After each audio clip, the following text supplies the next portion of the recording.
I called my dad up and I asked him for the Hulu password, and he goes, no. Not over the phone.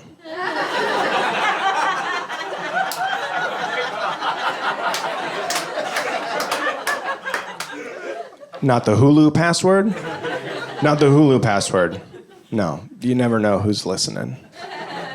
You think a hacker wants to watch Shrek with commercials that badly that they're hacking your phone conversations. But that's how old men are. Old men are very protective of their information. My father-in-law won't give me his Wi-Fi password. My father-in-law.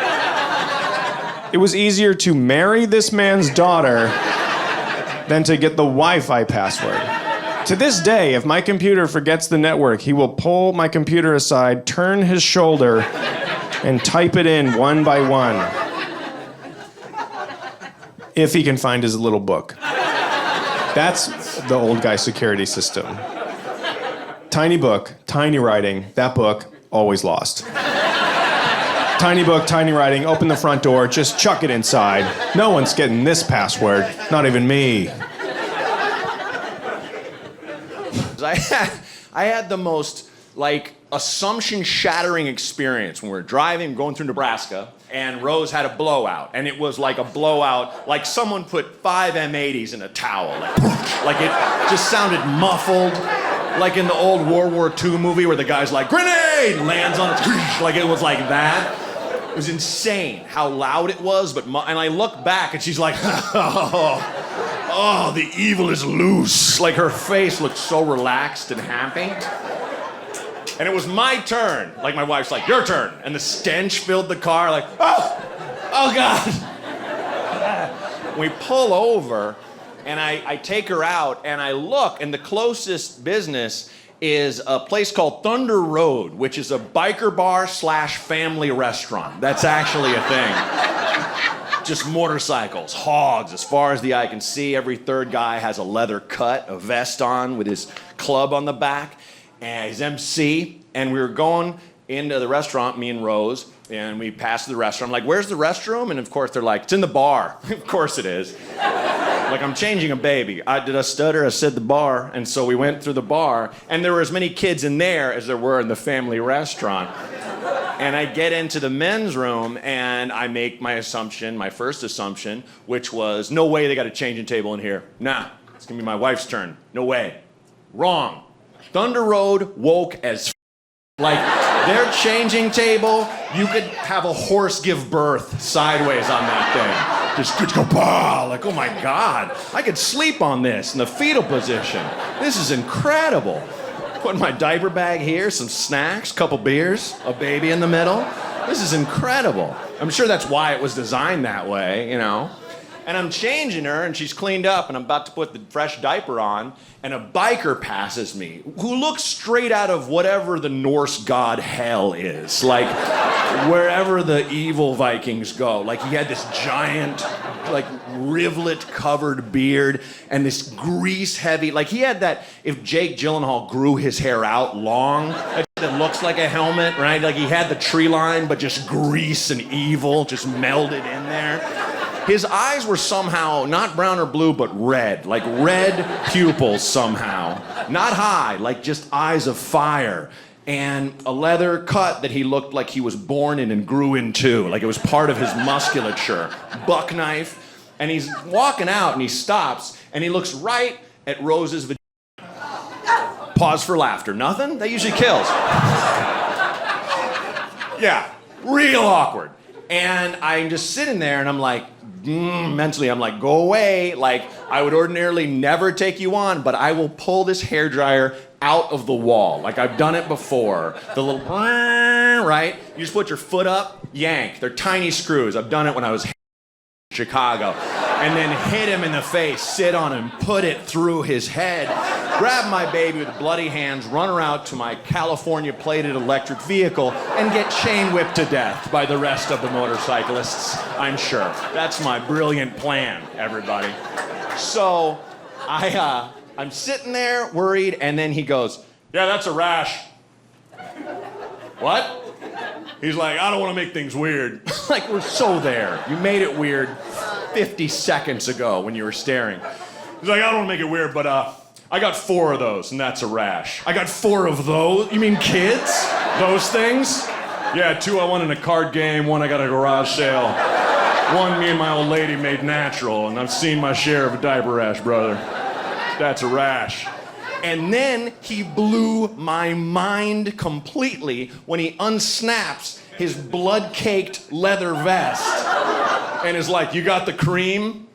And I pull out the same tube of diaper cream, and I'm like, got it right here, brother. And he's like, right on, brother. Stay strapped. And he walks out. Oh, my God. Oh. I still wake up in the middle of the night to this day and go, he had the cream. And I go back to sleep. Peacefully. Right next to his buck knife. Amazing. What's your gang? Hell's Dads? Who are you guys? It's magnificent. Oh. My mom is a pianist, which was funny for a while. She taught elementary school music for 34 years. And I grew up going to visit her classroom, even into college. And one time I was visiting her class. She had a 2nd grade group in there. And she was teaching them that song, 1, 2, buckle my shoe, 3, 4, shut the, classic. She has all the kids in a circle. Circles are huge in the music industry. And she's having them finish, like 1, 2, 3, 4, 5, 6. She gets to 9, 10, and she points to this little 2nd grade boy. She says, 9, 10, and he goes, big fat asshole. I literally had to steady myself on the door frame. I was laughing so hard. My mom was like, Jonathan, you go sit by the door. I was like, not over here, he's killing. 9, 10, big fat asshole. It doesn't even rhyme. This kid's a genius. What was he just saving it up all day for Diane's class? And knowing that the worst that would happen to him was like, Jonathan, you go sit by the door. You're too young to be alone in the hallway, but you're out of the circle.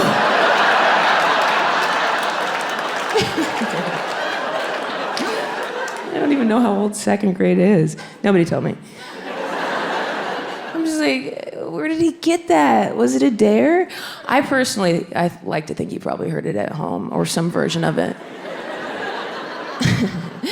But I have a wild imagination, so I like to think it was probably his mom.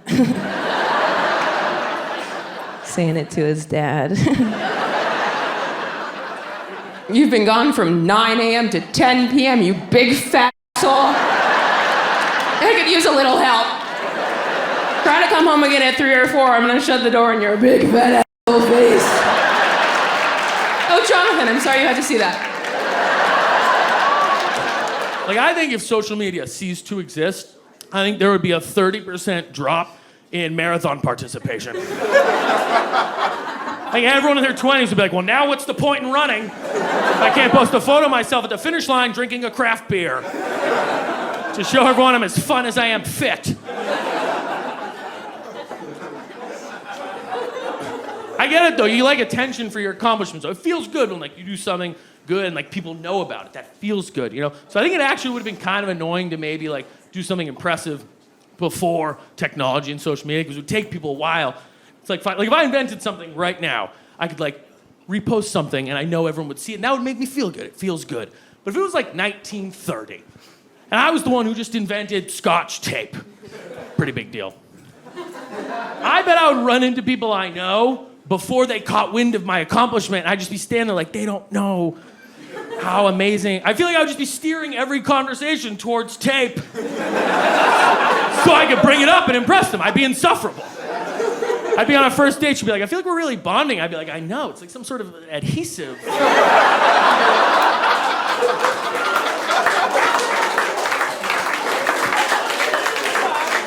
What do you want to drink? I'm gonna get a scotch. I just get there early, rip her menu in half. She sits down, she's like, that's weird. I'm like, I actually have something. I mean, like, if I climbed Mount Everest before social media, I'd want everyone to know, but I want to brag about it. I'd just be finding terrible segues. People come up to me like, hi. I'd be like, you want to know what's hi?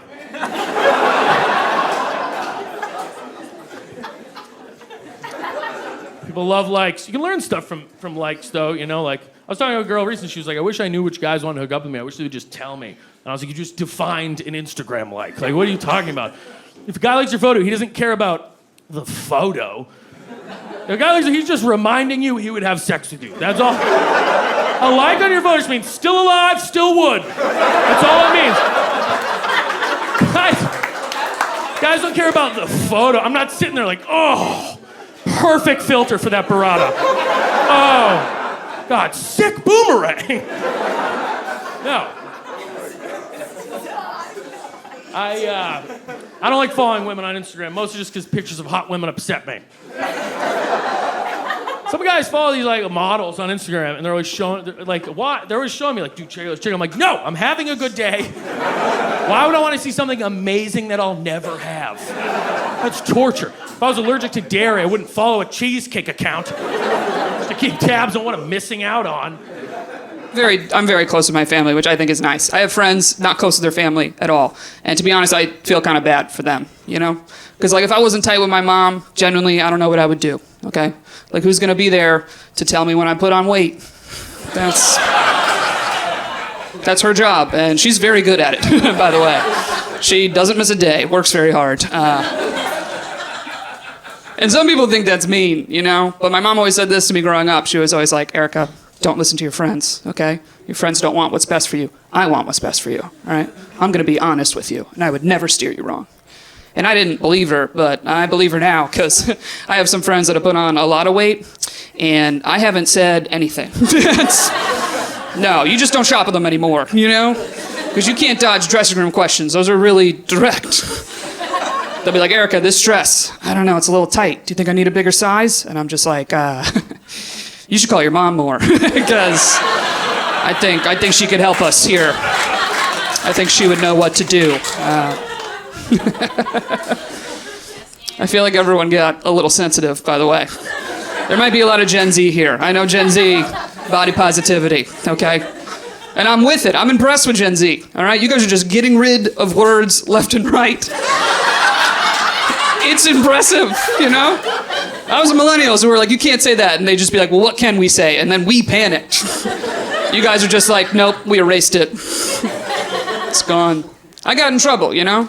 Like the new year, I was trying to lose weight, you know? I said I was on a diet. I got corrected. They're like, you can't say diet, okay? Dieting is toxic, all right? It's a lifestyle change. I was like, okay, well, I'm on a lifestyle change until my brother's wedding. So, figure it out. It's a nice little riddle, you know? It's just weird because it's like now you got to just make up words and replace that, you know? Like people used to respect diets. Someone offered you a piece of cake and you're like, no thanks, I'm on a diet. Everyone was like, oh my God, I'm so sorry. Now they're like, you want this piece of cake? And you got to be like, no thanks, I'm superstitious. You can't eat cake on a Thursday. Everybody knows that, okay? That's bad luck for 7 years. I'm a Libra. That's how it works. Or whatever. Just making up stuff. Which I am for body positivity, by the way. I am. I think that's great. I think everyone should love their body just the way it is, you know? But at the same time, I also believe if you want to change your body, that's great too, you know? And we should support that. But it's hard. Now I feel like you don't get support from anybody if you admit that you're trying to change yourself, right? Or God forbid, you say, I'm trying to lose 10 pounds. I said that to my friend. She was like, what? You're trying to lose 10 pounds? What are you, crazy? You don't need to lose 10 pounds. Also, you look like me. Are you saying I need to lose 10 pounds? And it's like, yeah. And if we did it together, that would really help me out. So, would appreciate a friend. So get this. I go to CVS Pharmacy last night. It's about 8 o'clock. Totally empty. All the lights are on.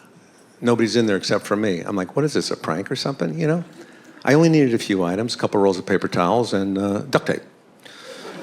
And I find it. I go to the cash register. There's no cashiers up there. It's just Self-checkout lane. When did we start working at CVS Pharmacy? You know what I mean? They're going to have us stocking shelves pretty soon, giving out flu shots. We're not qualified to do that. I don't remember filling out an application, do you, or an interview? I don't. And so I self-checkout. I check those items out, and then they ask me if I want any bags. I go, no, but I take 10 bags, because that's what they owe me for all the work I just completed. And a cherry swizzle and a National Enquirer I took, too. And then I remembered I forgot toothpaste. So now I got to go find the toothpaste aisle. I can't find it anywhere. This guy comes in from outside. His customer, he comes up to me, he goes, do you work here?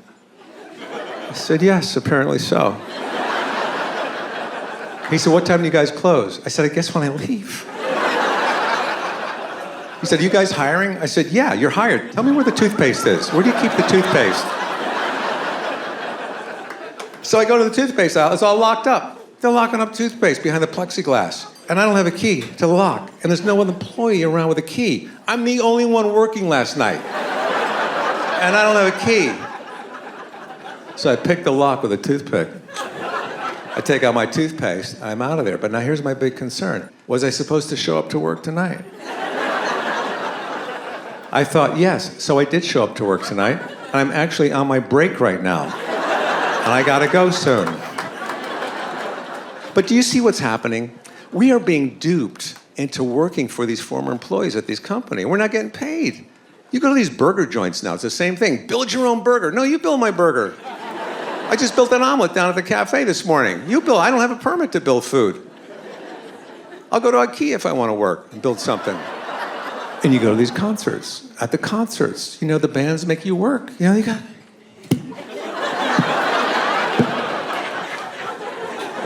No, guys, we're not in the band. We're not in the band. You didn't see us at the sound check earlier today, did you? No, we're not going to be in the tour bus later snorting coke off the toilet seat. No, it's not us.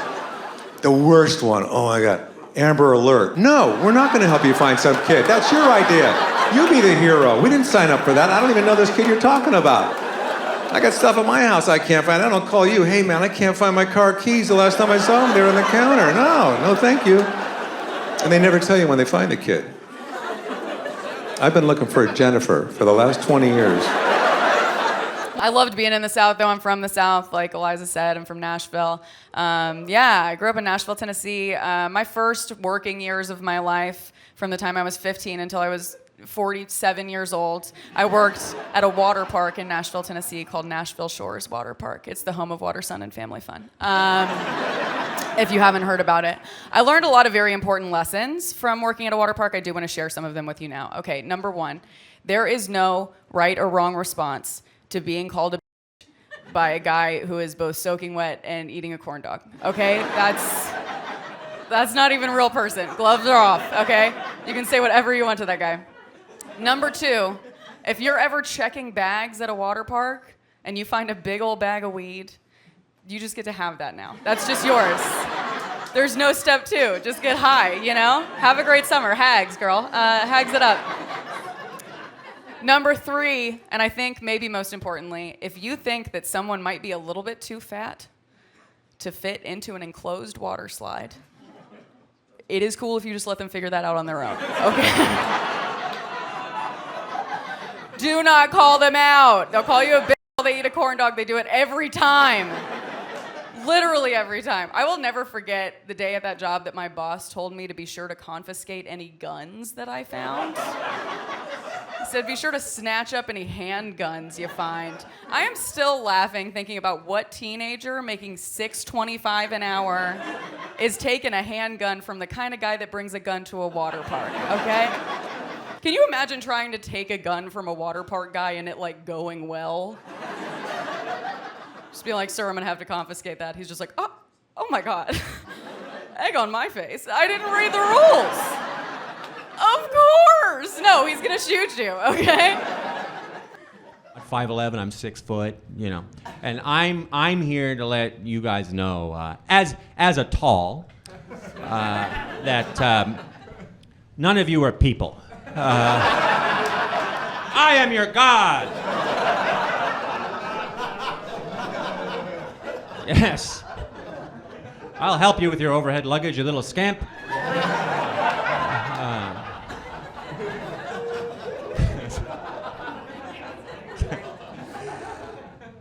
no. Just kidding. And it makes no sense to be tall, in this century. It's completely useless. Tall people, we die earlier. That's true. We do die earlier.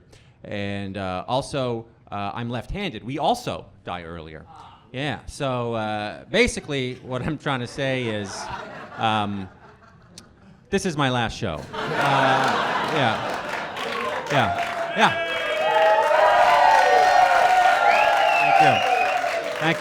Thank you. I'll be dead soon. And you short kings can get your little raccoon hands all over my girlfriend,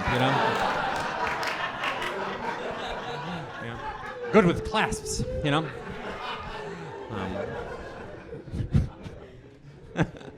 I love how every time I tell that joke, there's always someone who's left-handed who's like, ah.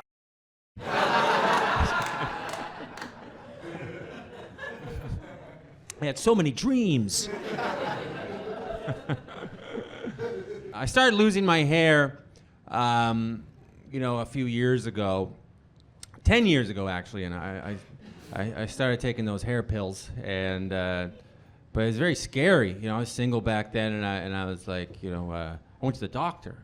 I was like, because I was losing my hair, and I don't know what God or whoever was thinking when they designed my body. It's like, I want Graham to be okay, good looking until he's about 35, and then I would like hairs to slowly start falling out the top of his head. I would like hairs to slowly start falling out the very top of his head, and then I would like new hairs to start growing out of his shoulder blade. Yes! Women are gonna love this switcheroo. They like that, I was like scared, I was like, I still feel young, So I went to the doctor and I was like, well, how am I losing my hair and getting hairier? What? Why? And then this is what he said. He said, Graham, men who lose their hair have an elevated level of testosterone. Too much, That's why bald guys have hairier bodies. That's why you have a stronger jawline. That's probably why you have a higher libido. And that's probably also why I'm treating you for chlamydia right now. So quit asking so many questions. There are truly so many awful things about having a child, but there are. But one of the worst is I now have to engage in small talk and chit chat that I never would ever give the time of day to, and you have to do it all the time. And like before I had a kid, if I was hanging out at the playground and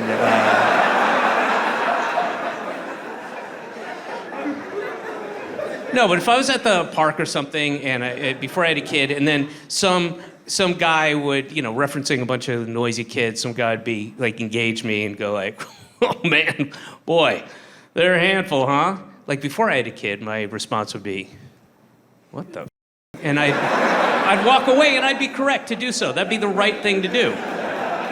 But now I have to engage with that person because, that's a potential play date. And you have to have as many potential play dates in your back pocket as possible because it is inevitable that at some point my wife will be out of town and I will wake up still, not even hungover, just drunk. I'll be drunk. I will, clinically be drunk. And I'm going to have to put that kid somewhere for an hour just to take a and so I have to talk to that person now and I have to, be nice and all that. And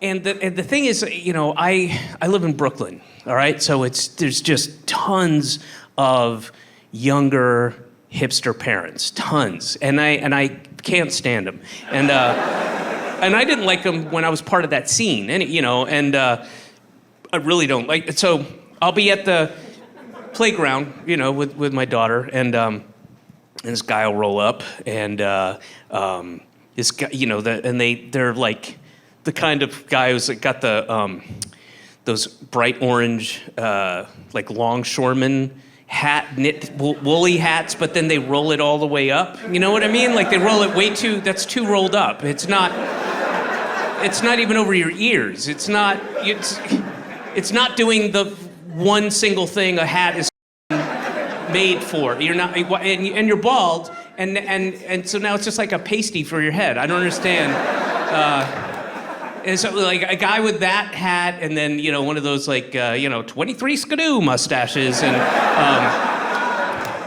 like a full sleeve of like retro toasters or some shit like that, and then a skirt and culottes and a big whetstone, an oily, glistening whetstone that's like dangling off a sheath, right? This thing, and you're like, what? Who? When? How? Why? Oh, the whetstone. Oh, yes. Oh, yes. Well, I just got back from crafting. Me and the gang get together and we'll craft. And I'm making I make bespoke, handcrafted, artisanal farm-to-table marbles. And well, here's the thing. So the gang and I will get together. We'll craft and we'll make knives from Mumbly Peg and jacks and we get to, because I think we've lost the connection, the joy that we had as youth. I think we've gotten so cynical in the last 4 or 5 years, with COVID and he who shall not be named. And so we play the games of our youth. Well, not our youth, but the youth of our fathers' games, which are and it's harken back to a simpler, innocent time. And so that's, and right now I'm working on an ethically sourced paddleball that I think is going to be. Anyway, that will come up to me, and I'll be at the playground with my daughter, and I'll be minding my own business, and that guy will come up going, "Oh man, boy, they're a handful, huh?"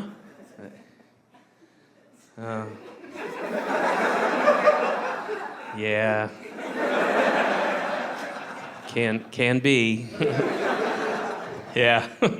Which one's yours? The girl on the monkey bars there. Oh, she's playing with my boy. That's my boy. That's Copernicus. Yeah. Good kid. Well, that kid is something else, man, let me tell you. That kid is 6 going on 30. You know what I mean? No, I don't. How? In what way? Name one way. Does he have heart disease? I mean... Jew is a fun word, huh? It's a weird word. It's a last name. Did you know that? I went to Jewish summer camp with a kid named Ben Jew. That's a real person. And Joey Matzah. Those are real people. I sound like an undercover Klansman trying to just make up stuff. I'm like, yeah, I went to Jew camp with Ben Jew and Joey Matzah and Dreidel Bagelstein. But here is what I think is weird about the word Jew. Typically, a slur takes a proper ethnic term and shortens it. Like, I can't list them, but you know them all. But Jew is already compact, right? So people get weird. They're like, am I allowed to say Jew? Is that okay? I'm like, yeah, Jew. Jew is fine. Jew is great. So long as it's a noun, right? I'm a Jew. You're a Jew. It's the adjectives and verbs that'll get you in trouble. Like, yeah, my Jew lawyer tried to Jew me out of $5,000. I'm like, whoa! No. My Jewish lawyer tried to jip me out of $5,000. See? It's better because it offends a smaller, less powerful group of people. That's a fun joke to tell.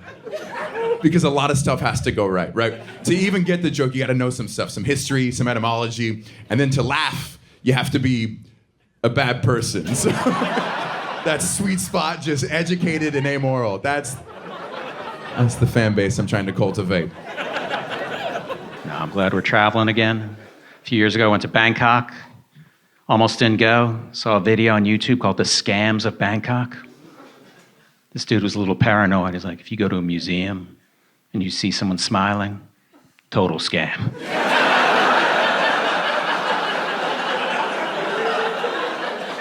If you go to a restaurant, they have noodles on the menu, your identity's just been stolen. If you show up at your hotel, there's a front desk, call Interpol. Classic flim-flam. I'm from Virginia. I know, you guys are like, what? We thought you were from Paris. And I'm like, yeah, don't let this chic outfit fool you. I'm from Virginia. And my dad's job in Virginia, my dad paints the lines on the road. Yeah, paints the line. Yeah, I don't want to say street artist, but, you know, my dad's Banksy, so, you know, yeah. He loves it. He loves his job. He's very proud of his work. If you've been in Virginia, you've seen it, you know. And this is my favorite story ever. He calls me back when the Johnny Depp Amber Heard trial was happening. Okay, he calls me. He's so excited. He's like, Courtney, you seen this Johnny Depp Amber Heard trial? And I was like, yeah, but why are you calling me about this? I swear to God, he goes, well, guess who painted the parking lot of the courthouse? You ain't the only one who's famous now, girl. He kept sending me pictures. Ignore Johnny Depp. Look how straight those lines are. He's the best. He's the best. He's a very manly man, very macho guy, very, you know, Irish Catholic and Southern. You know, we don't talk about anything, okay? Nothing. And so when I started going to therapy, I told my dad I was going to therapy. And my dad was like, okay, all right. Is it helping you? And I go, yeah, therapy's helping me all right. He goes, okay, you tell your therapist I owe him a beer when I get up there. Okay, that's very nice, okay. And then I swear to God, he goes, or in apple martini. Yeah, that's a gay joke. Yeah, that's how masculine my dad is. He's like, any man thinking about his feelings must have a sweet tooth. You know what I mean? Me and my husband, we got him a bidet for Christmas. Oh, baby. Oh, baby. We got him a bidet last Christmas, okay? And when he opened this thing, he looked at us like we were trying to turn him gay. He was like, what the? He opens it. Okay, this Christmas, guess who has a bidet in every bathroom of the house? Yeah, and guess who's gay? Oh! Love wins! Thank you. My dad's getting a little paranoid. He's always had a gun to protect the house, which is a fine reason. He wants to protect the house from home invaders. But now it's starting to feel like he really is rooting for a home invader. Like, it's never been this bad. But one time in high school, I ordered a pizza, and I didn't tell my dad that I had ordered the pizza. And my dad answered the door with the gun. So, free pizza. That's a true story. That's a true story of a teenager that just said, I don't need this job. All right. Cool, man. I got a math test or something. I don't know. It's not even a large, dude. Just take it.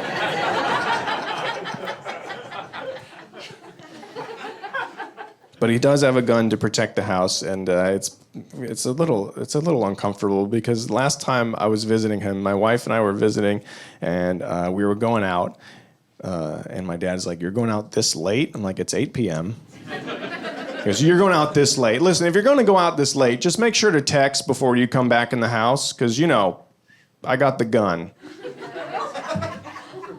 Yeah, or just remember what your son looks like. It's great to know that I'm just one missed text away from being shot by my own father. What happened to Ryan? Oh, you know, he was living dangerously. Got home at 9:45 p.m., shot dead by his own dad. You think I'm breaking in? What thief uses the garage code? Nobody breaking in greets the cats. Like, what are we doing here? Like, I thought you were someone else. I have your face. Just don't shoot your own face.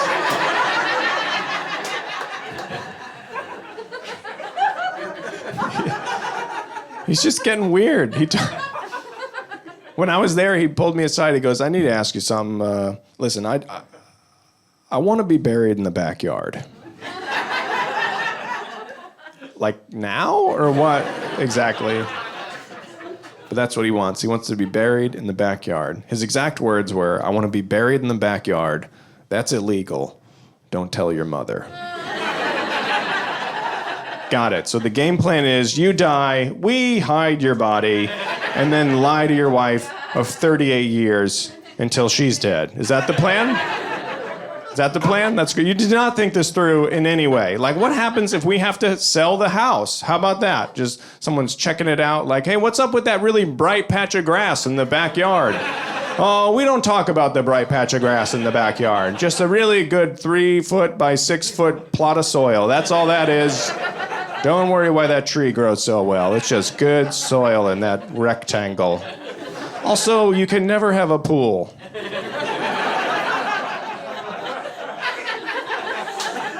I want to be buried in the backyard. That's illegal. Don't tell your mother. And I was like, you really want to be buried in the backyard? He goes, yeah, I just want to make it easy on you kids.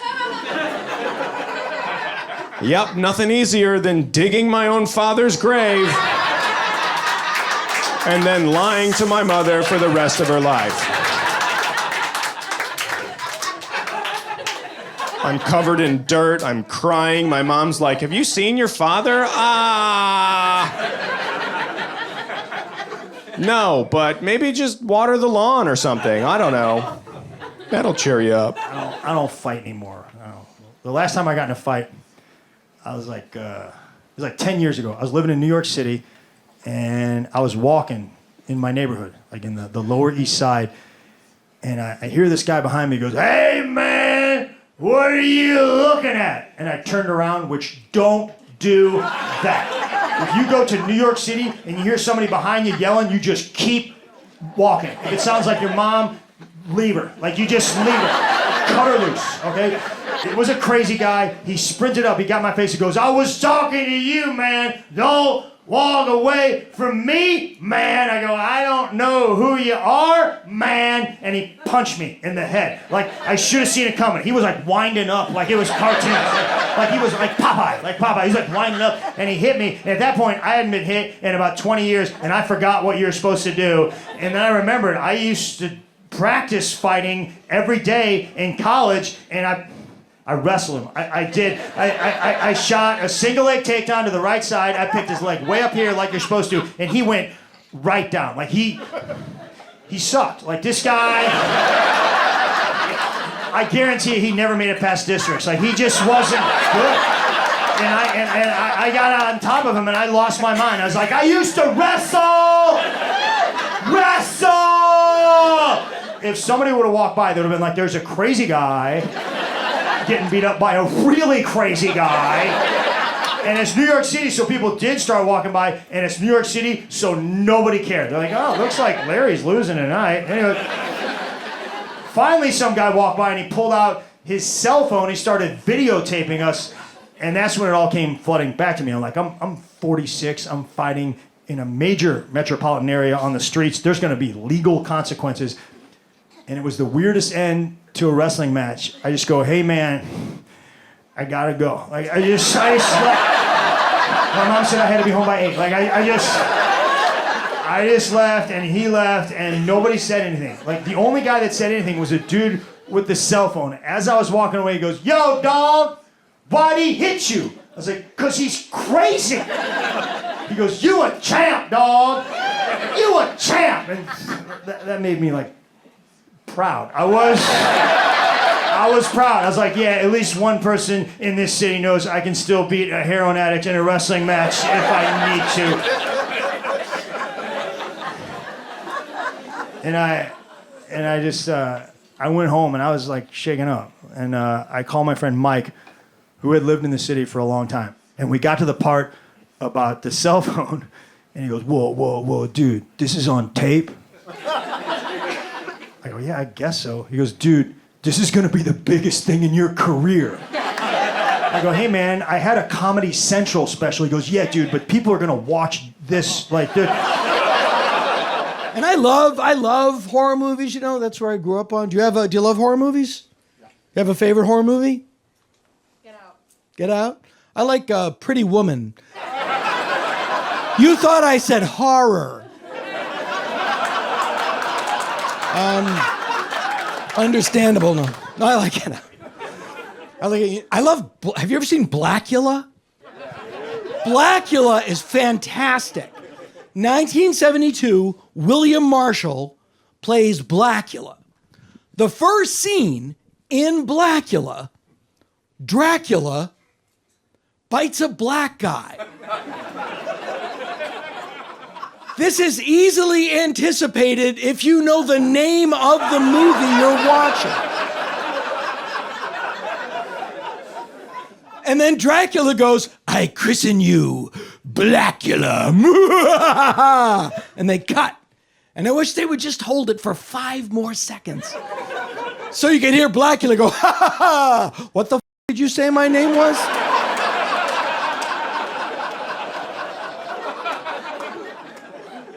Just to watch Dracula backpedal.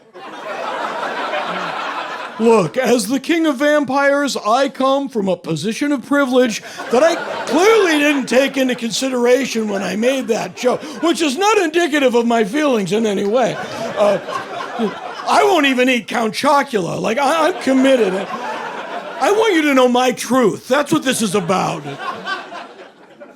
And then all the bros with podcasts will drag Dracula for backpedaling to Blackula.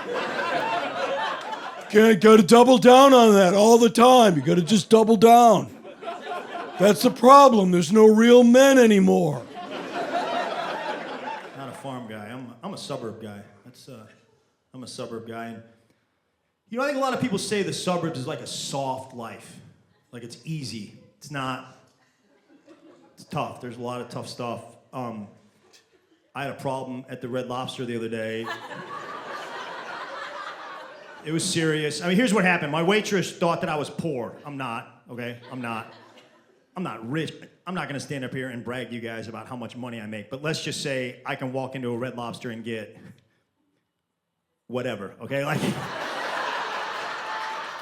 I'm making that kind of cash. Like, I'm pulling that down. I'm not saying every day, but I'm saying 2-3 times a month I can walk in there, and I'm not looking at the prices, okay? And not just during Lobster Fest. I'm saying on a regular Tuesday,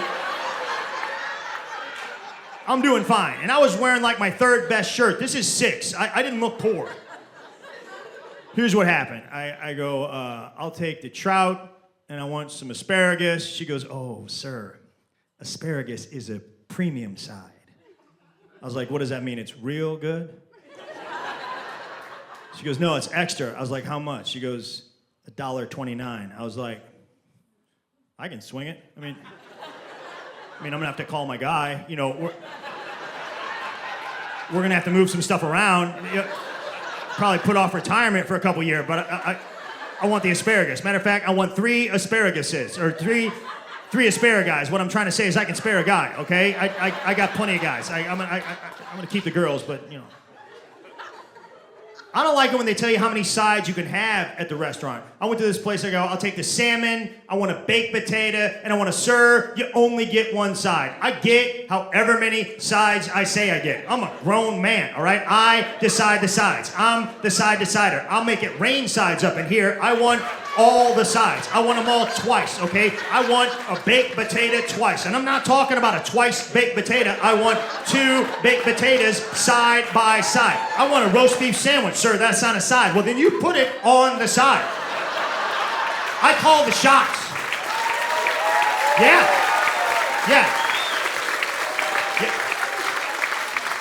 I want rice pilaf. And between me and you guys, I have no idea what rice pilaf is. I went to 5 different restaurants and I ordered rice pilaf, and it was completely different at every restaurant. These pilaf farmers need to standardize their product. I'll tell you that right now. Like, I Googled it, very loose definition. From what I can tell, rice pilaf is rice with anything else you want to put in it.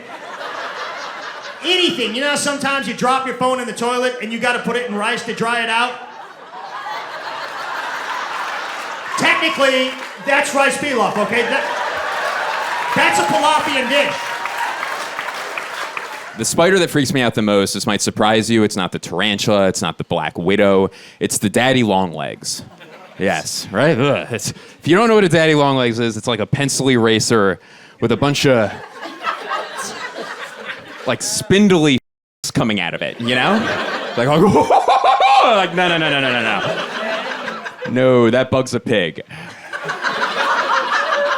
Mm-mm. And someone told me the other day that I told them that I was afraid of daddy longleg spiders. And she goes, oh, well, actually, a daddy longleg spider is harmless to human beings because its fangs are not strong enough to pierce human skin. And to that I said, oh, do not talk to me like that. Don't speak to me that way. Its fangs are not strong enough. Like, socialize yourself. Go outside. What are we doing? Take that fang talk with you. I don't like that. I don't like it at all. And if you get nothing out of my set tonight, this is very important. She was wrong. She was very wrong. A daddy longlegs is not harmless to human beings because no animal is harmless to humans if he makes you call him daddy.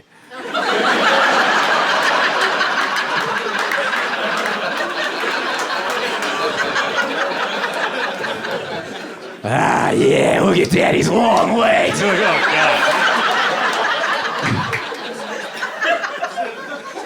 Kill it. Smush that pervert. We can't have it. Some more personal news, everybody. I got married a couple months ago. Thank you so much. Thank you. Do we see her? Huh? Got married to a human woman. Who's alive and well. In that order. Got married, and my wedding night, best night of my entire life. The morning after, worst morning of my entire life. Baby was hungover. I'm baby. I wake up, turn to my wife, and I go, I feel like a bag of trash. Do you have anything I can take? And she goes, nothing. And I said, nothing!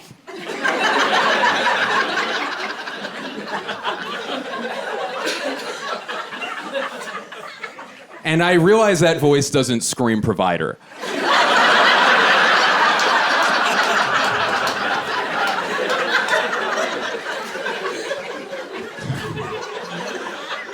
Doesn't even whisper provider, to be completely honest. So I asked if she had anything, she said nothing, and I go, Baka! So she's supportive. She starts going through her bag, and she pulls out these pills, and she goes, I have Midol. And I said, what is that? It sounds efficient, right? You know? Midol, it sounds strong, like for guys. And she told me what it did, and it's for, if you don't know what Midol is, it's what women take when they're experiencing premenstrual, you know, nervous, I just got premenstrual symptoms.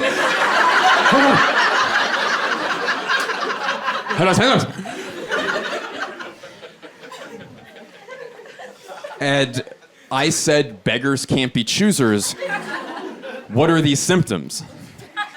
And she's looking at the back of the box and she goes, all right, well, these help with cramps. And my tummy was a disaster. I was like, I have terrible cramps. What else does it do? And she goes, it also helps with bloating. And I said, I'm in my 30s and I ate dinner after 6:30 last night. I'm pretty bloated right now. We're 2 for 2. This drug's incredible. What else does it do? And then she said, oh, and this version actually helps with headaches. And I go, give it to me! I took 2 Midols, and I have never, ever felt so good in my entire life. So now I just take Midol. I take it all the time. I'm on 4 right now, and I'm glowing, Daddy.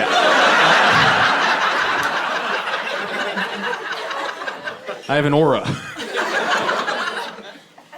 Being married means I'm a team player now. Team player over here, team player. Thank you. So when my wife asked me to go on a ghost tour of a Revolutionary War fort, I said yes, even though that sounds like shit.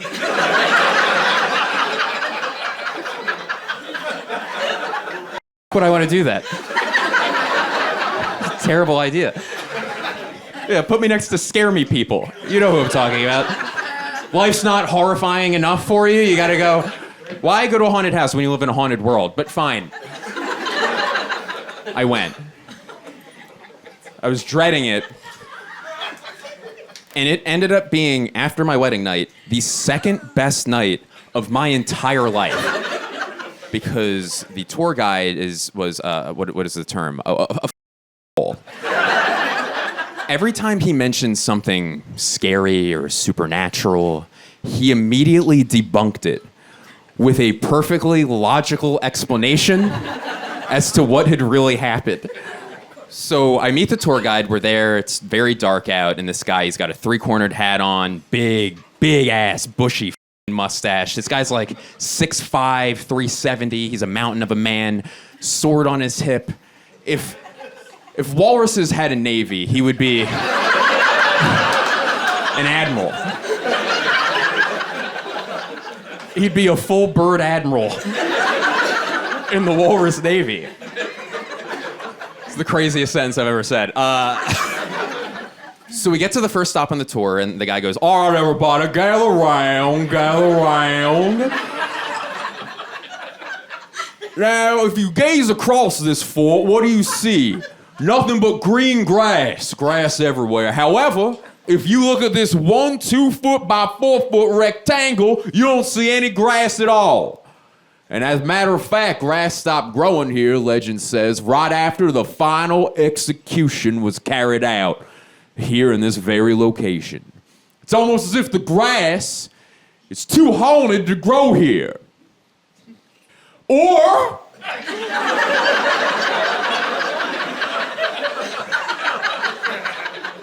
perhaps no grass grows here because it is the lowest point of the fort.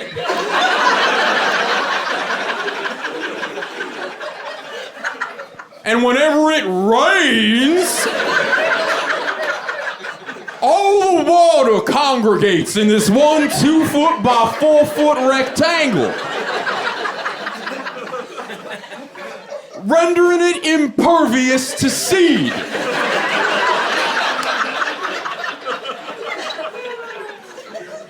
Is it a ghost? Or is it science? Who's to say? And people are confused. This is not what they signed up for. I'm thrilled. This is what I signed up for. I didn't know it yet, but it was. So the tour continues, and we get to the next stop on the tour, and the guy goes, "All right, everybody, gather round, congregate. Now, I need everybody here to be quiet. What is that sound you hear? What is that sound? Listen up, what's that sound?" Well, that's right, silence.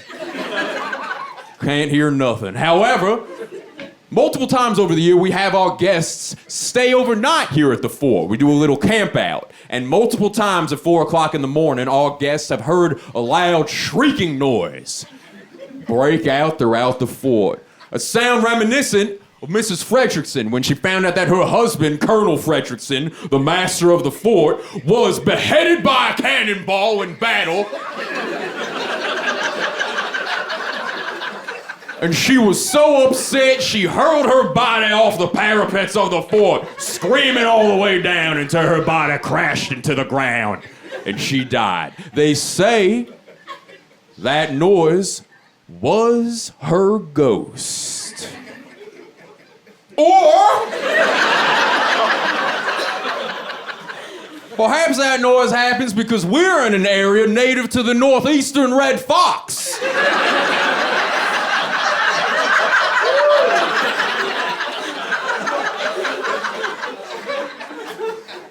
And their mating season is late October, early November. Oh, I don't know, right around the time of this tour right now. And the female northeastern red fox's mating call is eerily similar to that of a bereaved woman. Is it a ghost? Is it a horny fox?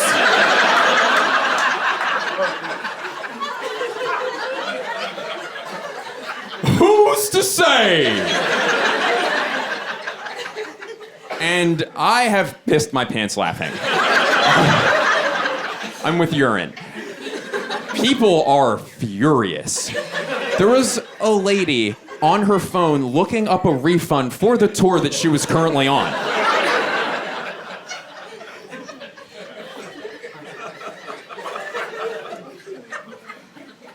So we get to the final stop on the tour, and we go to what I believe was the old blacksmith shop. And this part was actually legitimately creepy. This part creeped me out. So we walk through this kind of a makeshift entrance, and there's like candle light, flickering on the walls. You hear the howling of the wind. It was sinister in there. And the tour guy goes, "All right, everybody, circle up. Now, you might notice that we walk through a little makeshift entrance. That's because that main door, it's not stuck, but it would take many a strong man to open up that door. However, every once in a while when we're closing up for the night, we have multiple tour guides report that they see that door wide open. It's almost as if the ghost of the blacksmith, who literally cooked alive in this very location, swung that door open to get one more breath before he passes on to the other side. Perhaps it was his ghost that opened up that heavy door there, or perhaps that door is open because we're 1.5 miles away from the airport. And when those big old military planes take off, they create a sort of suction. A suction, I don't know, strong enough to open up that big old door over there? Who's to say? And this woman snaps. She goes, "God damn it!"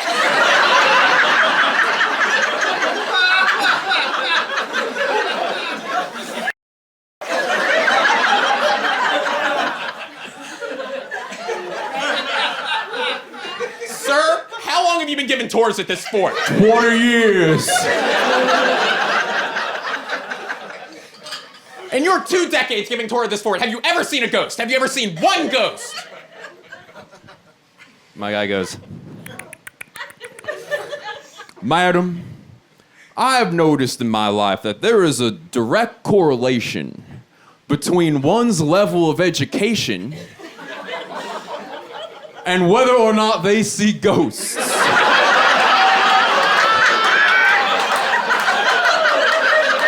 I might be a lady, but I am a very tall lady. Sometimes I feel a little out of place, but I like it now as an adult. It's great. When I was little, though, I hated it, Does any tall women in here know when you're a tall girl, people only give you 2 options in life, right? It's either playing sports or modeling. So when everyone's like, "You should play basketball."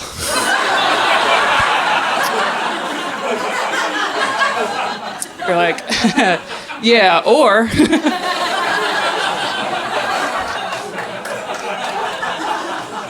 And then they're like, "Or volleyball?" "Yeah.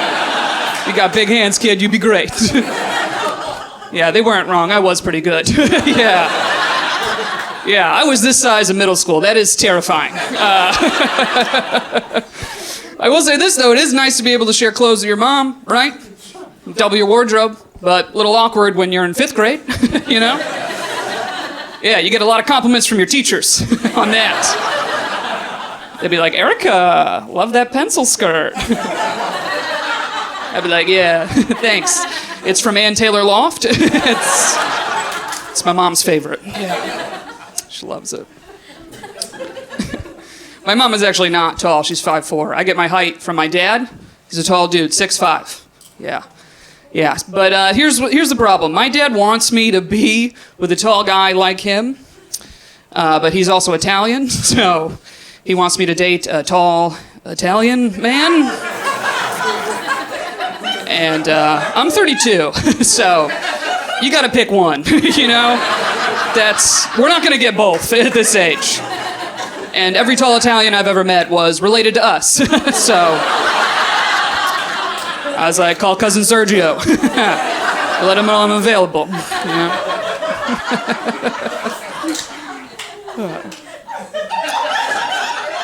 I do like being single, by the way. I do like it, but I finally feel ready for a real relationship. But it's just because I'm tired of getting dating advice from people. Yeah. You ever get that advice you never asked for? Anybody get that? Just thrown in your face every day? My favorite is someone said this to me. They were like, hey, listen, all right? It's going to happen for you when you stop looking for it. It's like, okay, I don't think you know my version of not looking, all right? I won't leave my apartment. So by your method, I'm like, is he going to break in? Just like, girl, if he wants you, he'll rob you. Okay. Men like the chase, all right? You should lock the door, make it hard for them. They love a challenge, you know? The only good news is now when I hear a noise in the middle of the night, I do get excited, you know? Yeah. I used to be terrified. Now I'm like, maybe I should check it out. Maybe he's cute. I should go see what's going on, you know? I should just say hey, introduce myself, you know. You never know.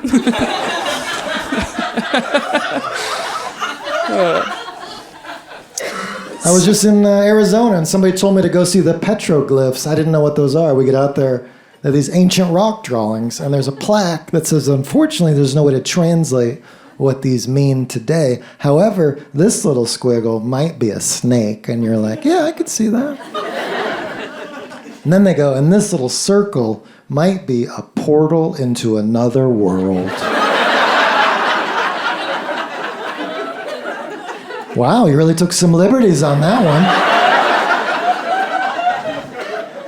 one. No way to translate, but you're gonna guess portal off of that. Okay. You're not gonna guess that they were drawing a circle or the sun? Portal, all right. And this lady, I didn't see her, standing right behind me, and she goes, don't you wish we could take a time machine and ask them what they really meant? And I think that's why I don't love talking to strangers.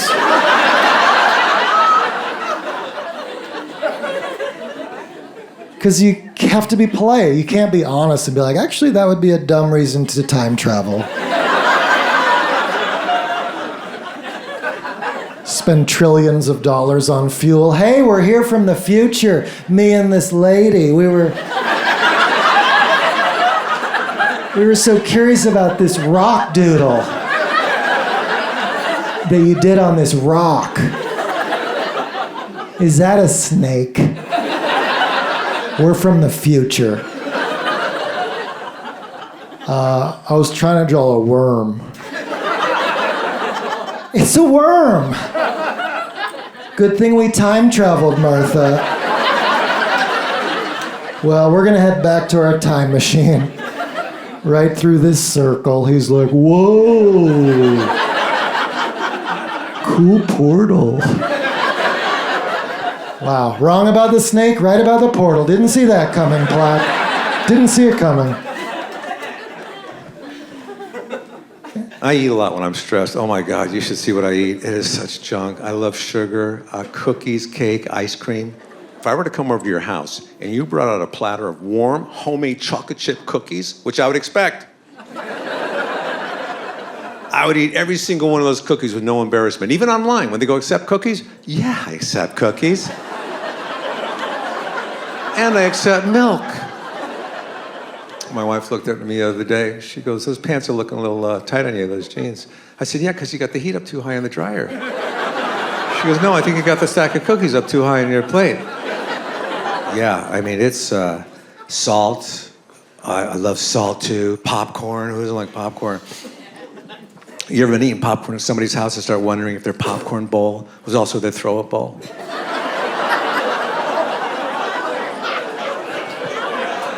Because it is our house. Bagels, I like bagels. I like to order the everything bagel and then ask the server to put the everything on the side. Because I may not want all of the everything, I may want some of the everything.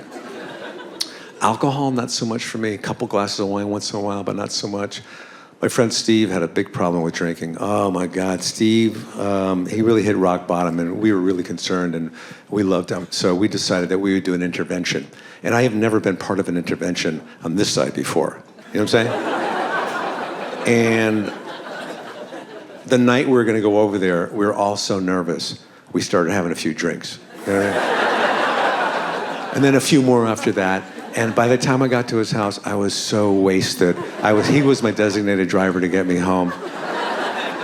But the intervention did take place about a month later, but it was for me this time. Do you know what the most stressful job in the world is? Air traffic controller. But not if you don't take it seriously.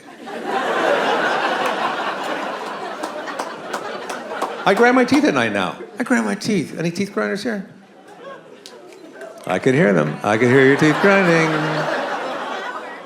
I gotta wear a night guard at night and a retainer on the bottom. Sexy. And get this, 6 months ago I found out I have sleep apnea. So now I gotta wear this full face mask with a hose pumping air in and out on top of the night guard and the retainer and probably a few cookies in there. It's also nice to be traveling more, but I realize I do not know how to travel like a normal person. I was going through TSA, and the TSA lady was checking the waistband of my jeans, and she had her hands in the waistband of my jeans, and I thought that that was a good time to tell her that I liked the way her perfume smelled.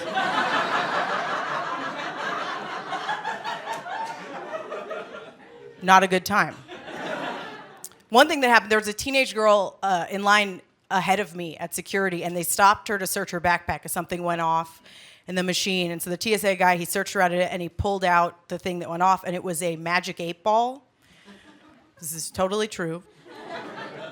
And he told her, he was like, well, technically this is a blunt object and it could be used as a weapon, so I'm not sure if you can bring it in your carry-on, and I need to go get my supervisor. So they brought over like 2 or 3 more TSA agents. They were all looking at this magic 8-ball, trying to decide what to do. And I was in line behind her, losing my mind, because I was like, just ask the magic 8-ball.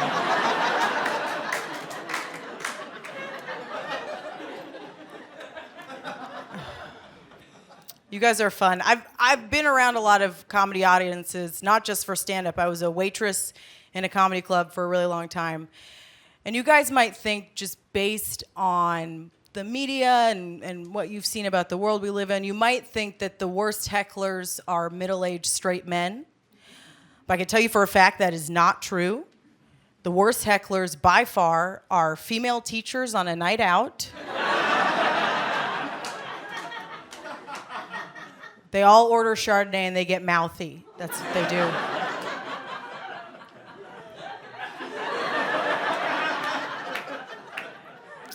And every now and again, I'll be saying this, and there'll be a woman in the back, and she'll yell out, she'll be like, I'm a teacher, and I'm drinking whiskey. I'm like, well, then you are a middle school teacher. That's how we know what you're drinking. Are you guys drinking? Are people drinking? Yeah?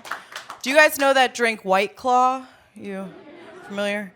White Claw, yeah, it's named after the kinds of hands that hold it. Do you guys...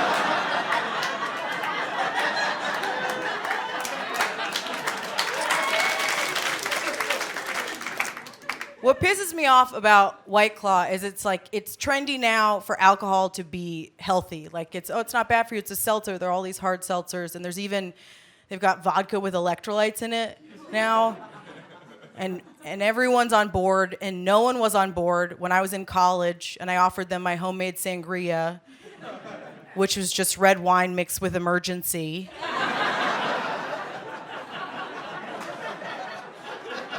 And I could get on Shark Tank with that now. I would like to be on Shark Tank. It'd be nice to make a little extra money. I'm a very broke person, very broke. I go to Coinstar a lot. Are you guys familiar? Yeah. Do you guys think that this would be a good slogan for Coinstar? Coinstar, be poor loudly.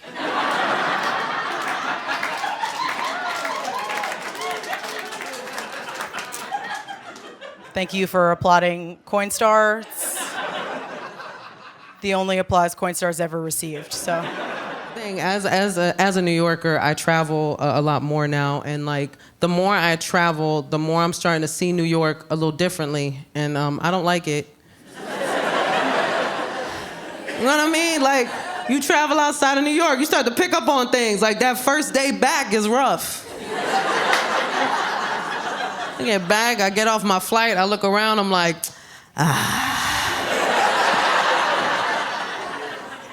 it is kind of nasty.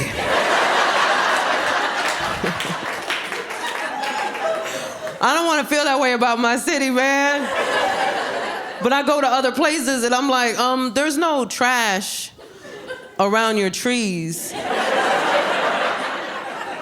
Where do you guys keep your trash?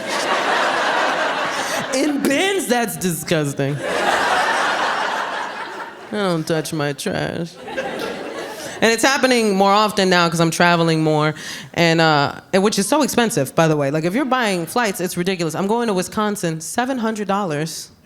That's what I said, $50 at the most. You know what I'm saying? Like, you should pay me to get on that flight. Like, why? What cheese enthusiast is ruining this for the rest of us? I thought it was ridiculous. I checked every airline, because that's what you do, right? I was like, I must be hallucinating. This can't, even Spirit, I ain't got no shame. Like, all of them. If you look at Spirit Airlines, you are in a financial situation, right? That I feel like anybody can relate to, you know what I mean? Like, it's not just an airline, it defines an economic era of our lives and should be respected as such. And it's always a bad choice. Look, Spirit is always a bad, I'll hit you with the double negative. It's never not a bad choice. You know it is. You know it's a bad choice, because you see the price right there, and you still gotta talk yourself into that flight. Because I saw the price, I was like, whoop, $27, that's less than I thought. I started giving myself reasons. I was like, come on now, nobody's hijacking a Spirit plane. Like, you're safe. Even if someone did, every passenger on that flight would be like, you thought you was the only one that bought a gun? Like, you really thought? It's a Spirit Airlines, sir. Nuck if you buck, Hans Gruber.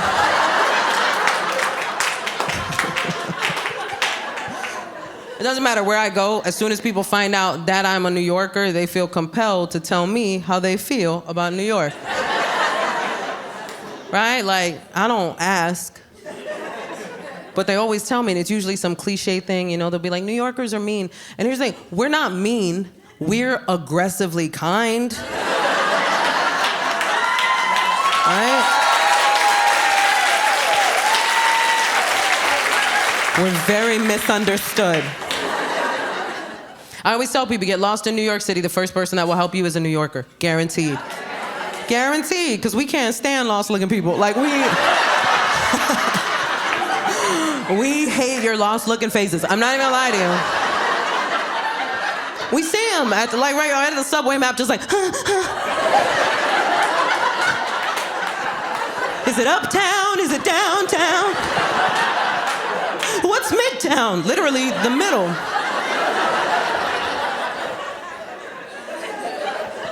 I just picture them like panicked at the map, and then like out of the darkness, they hear a voice. Where you trying to go? That is one word in New York City. Where you trying to go? No breaks. You've been looking at the map for 5 minutes. Where you trying to go? I'm trying to help you get out of my way. You've been in my way 5 minutes. Look at this map.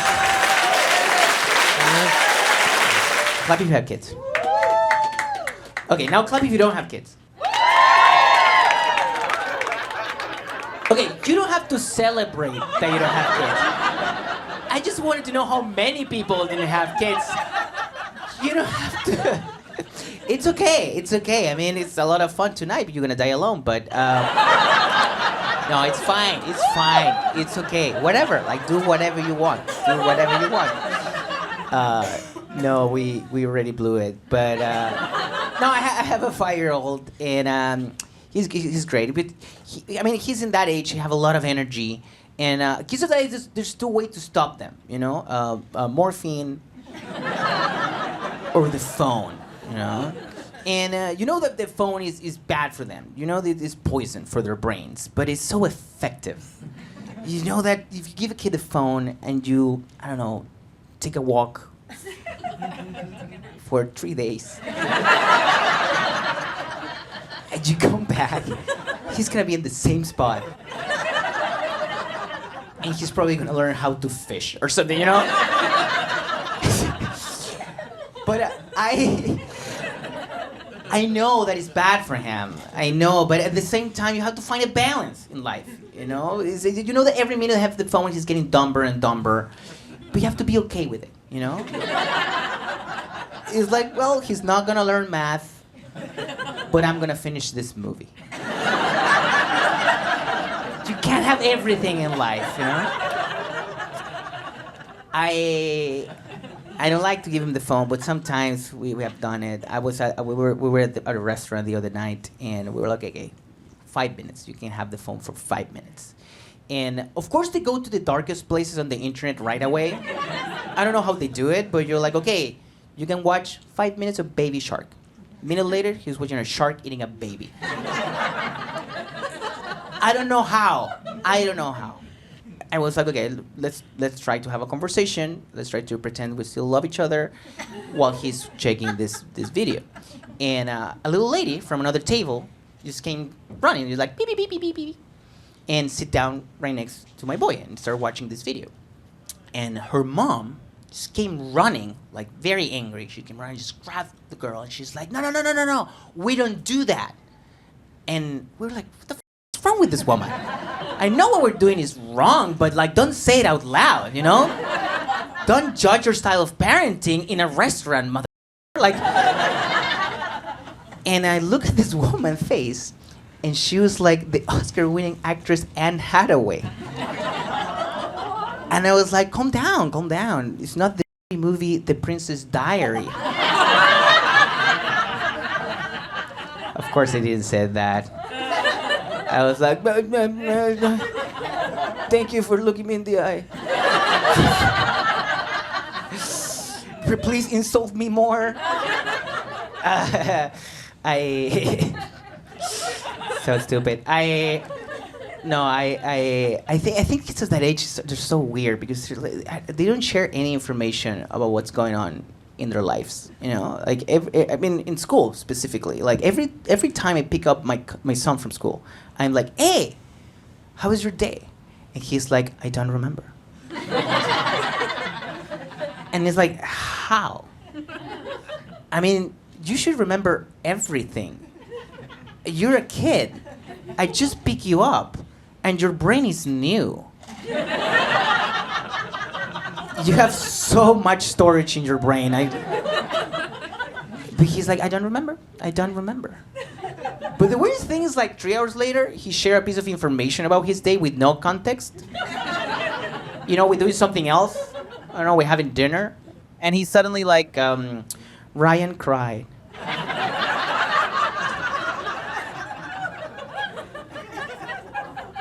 And it's like, what happened to Ryan? And he's like, I don't remember.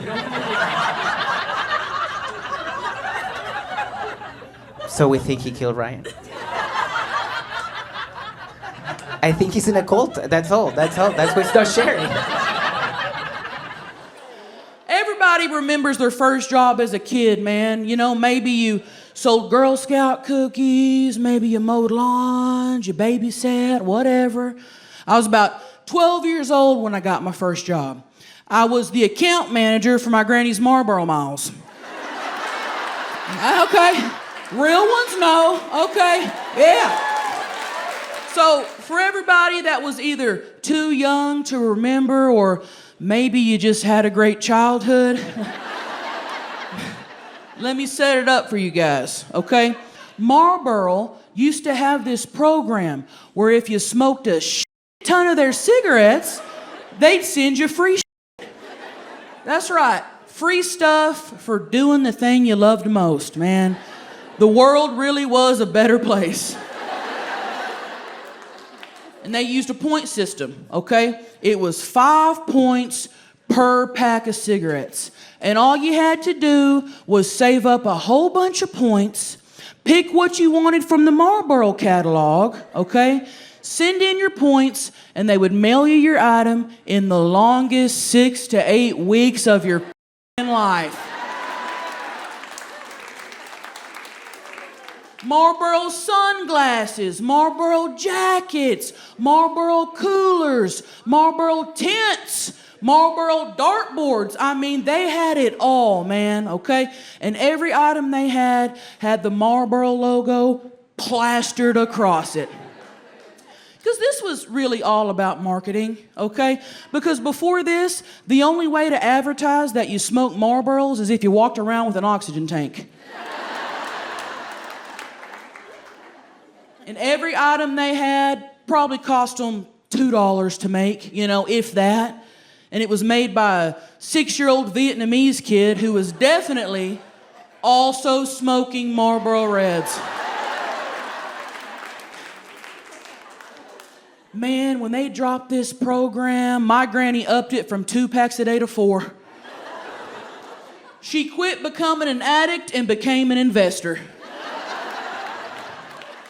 And she had her eyes set on the biggest prize in that catalog, the Marlboro bicycle. Because nothing screams a healthy lifestyle like chain smoking while riding a bike. And y'all, the bicycle was 16,000 points. Now let's do a little math here, okay? That equals 3,200 packs of cigarettes.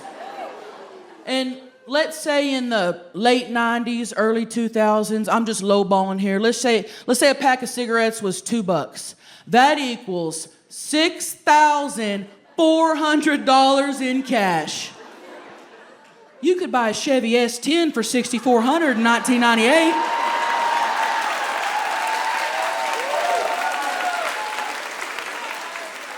That's trailer trash math, okay? And to you or me, that doesn't make sense. But to my granny, that's a free bike. Oh my God, you guys. It was wild. Y'all, our monthly cigarette budget was more than the grocery budget. One month, it was either cigarettes or toilet paper. And guess who had to wipe their with coffee filters? Me. She took it serious, man. She did, y'all. One time my uncle got drunk and tripped over my grandma's little chihuahua, went airborne, okay? Dropped a whole bowl of Wolf brand chili onto the coffee table. Ruined a fat stack of Marlboro Miles I just counted out. Y'all, my grandma lost her shit. I swear to God, I saw it in slow motion, you guys. She jumped up, she choke slammed my uncle through the screen door into the backyard. It was wild, man. She went from 0 to full-blown Undertaker in 0.3 seconds. There's a lot of rules now, right? You can't do a lot of stuff. But the one thing I won't do is I won't guess gender. I just don't do it. I go, hey. When I was younger, I used to go, hey, you, and my mom would go, that is rude. Turns out it's the most woke thing you could ever say. Who knew construction workers have been ahead of the game this entire time? I won't do. I was in San Francisco getting a coffee one time, and I walked in, and the person working had a name tag on, and it said Eric, and Eric had a beard. I don't pretend to know where Eric's life started, but that dude, I was pretty sure, or that day, I'm pretty sure he was a dude, right? And so I said, "Hey, Eric, can I get a coffee?" And he goes, "No problem." And I said, "All right, just 1 pump of vanilla, please." And he goes, "Yep." And then he turned around and put 4 pumps of vanilla in it. And I go, "That's going to be too much vanilla. I'm going to be eating Little Debbie zebra rolls with that coffee, and that's too sweet." So I was going to say, "Excuse me, sir," but instead of saying sir, I freaked out and held the S, trying to think of something else that started with S till I ran out of breath. I was like, "Excuse me,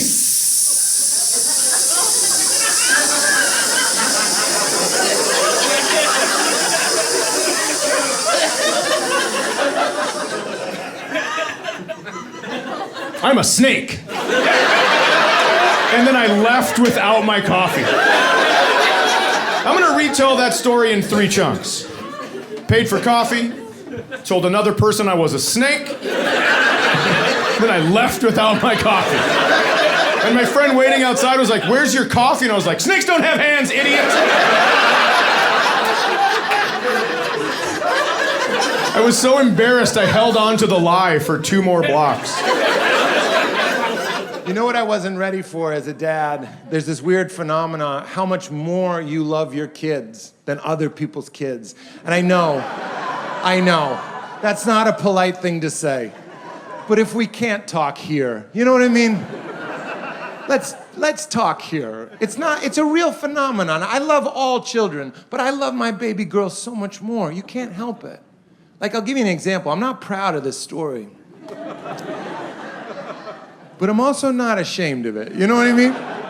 Like, we were at a birthday party. It was in a park. My daughter was 3 years old at the time, and there was a carousel. She had never seen a carousel in her life. She was transfixed. She lit up, and I went up to her and I said, "Baby, I promise we're gonna ride that carousel, you and me. Before the day is done, we're gonna ride the carousel together." She smiled. It warmed my heart. That's a sacred thing. That's a daddy-daughter promise. You don't mess around with that. A couple hours later, a friend of mine who knows I made that promise comes running up to me, goes, "Pete, it's the last carousel ride of the day." So I scooped Leela up and I ran as fast as I could across the field towards the carousel. We got there just in time. We got in line. At that very moment, my friend Scott, that's his real name, that's an unnecessary betrayal. My friend Scott runs up to me. He's white as a ghost. He's out of breath. He goes, "Pete, have you seen River? I can't find River." You couldn't find his kid.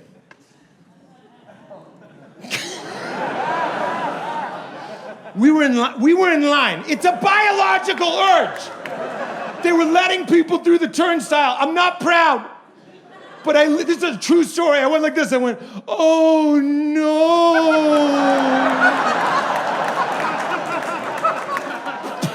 River.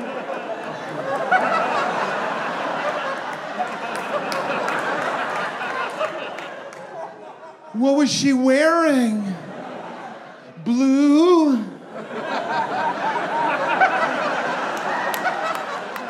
overalls? And then I was whisked away by a wooden horse with a frozen face. As soon as the ride started, I regretted it. This is true. So when the ride was facing the park, I would keep an eye out so I wouldn't feel like a total piece of shit. So it was like this. It was like, River!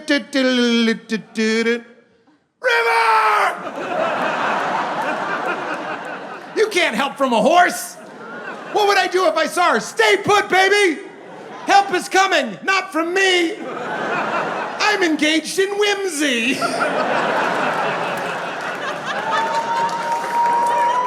Yeah, they found her. That would be up if I was like, "And she's gone." Yeah, she's gone. I really regret my decision. I should have lent a helping hand. She was barely gone one carousel ride. I want to care about everybody. There's just so many of us. But let me offer you some advice that I wish someone had offered me before I had children, because I didn't know this, which is this. When you're traveling with your family, when you have children and you travel with said children through the airport, you can be randomly selected by TSA, who will suddenly decide to start peppering your children with questions to make sure that you are not kidnapping them. How fun's that?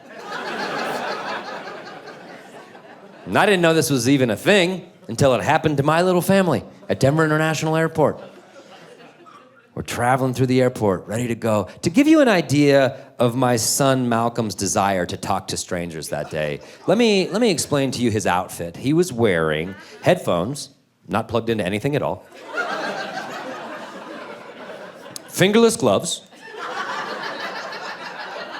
and winter boots on a 95-degree day. I ask you, is that the outfit of a 3-year-old who'd like to dialogue with a stranger? I'd argue not.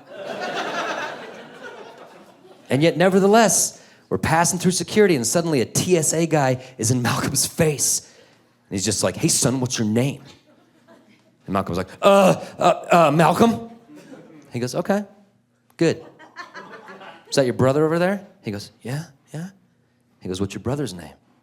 He goes, Ellis. He goes, okay. Are those your parents? And Malcolm goes, I think so.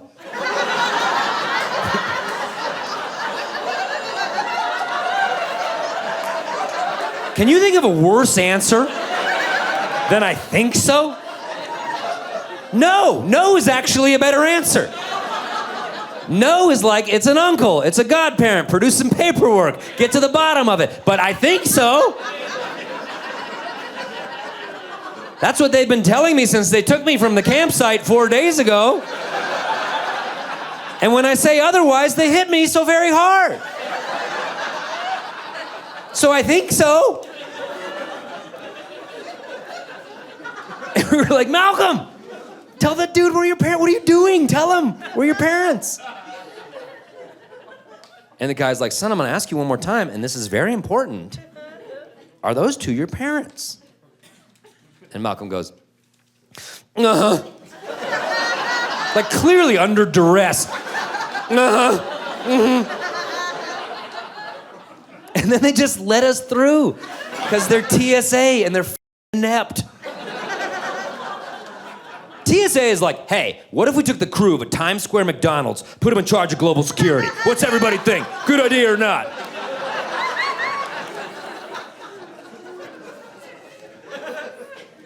We get through the x-ray machine miraculously. I'm retrieving my bag, and this other dad who was in line, he came up to me and he goes, I'm not gonna lie, dude, that made me nervous.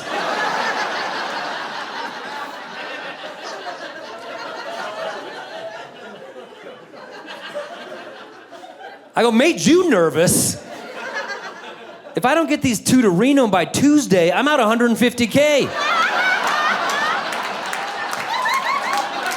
That's my year, bud. That's my year.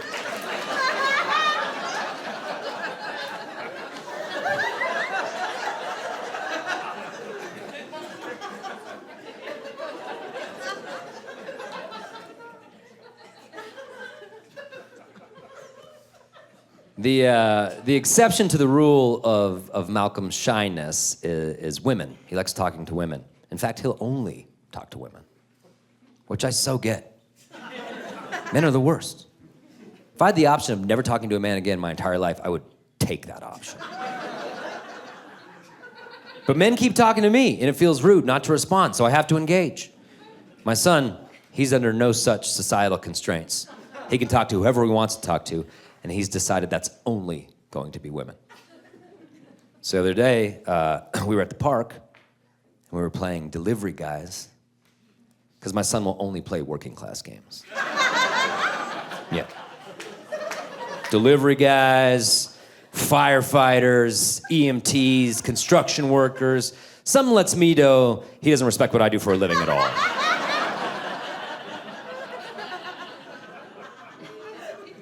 So we're playing Delivery Guys, and a woman comes running through the park, right where we're playing. She's got earbuds on, she's jogging, she's minding her own business, and my son Malcolm, he just goes, hey, you!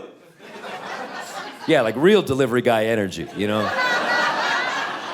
Just cat calls her, hey, you! And she stops and takes her earbuds out. She's like, yeah, yes? He goes, we're Delivery Guys. She goes, oh, yeah? He goes, yeah, my brother, My dad, me, we're delivery guys. And she goes, well, what are you delivering? And he goes, we're on a break.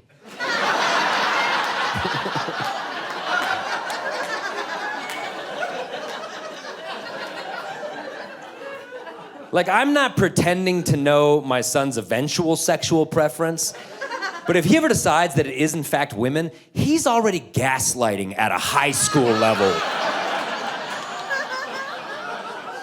Once he figures out that women love it when you tell him to smile more, he's gonna crush.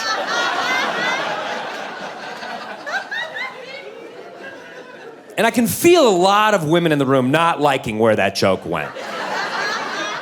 But I set up the joke by saying men are the worst, and then I ended the joke by giving an example of men being the worst.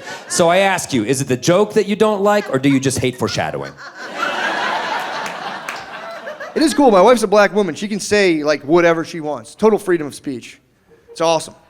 But she'll drag me into conversations where I have to be like, hey, I don't know if you know this, but white guys are kind of on house arrest right now. You go ahead. Yeah, black women can say whatever they want, except for Whoopi Goldberg for some reason. They're on Whoopi's ass, man. It annoys me. She would apologize recently for using the word gypped. Yeah, she would apologize to the American gypsy community. She had to burn 30 seconds of primetime TV to say sorry to 4 toothless carnies. Just some guy fixing a ring toss, like, that better take it back.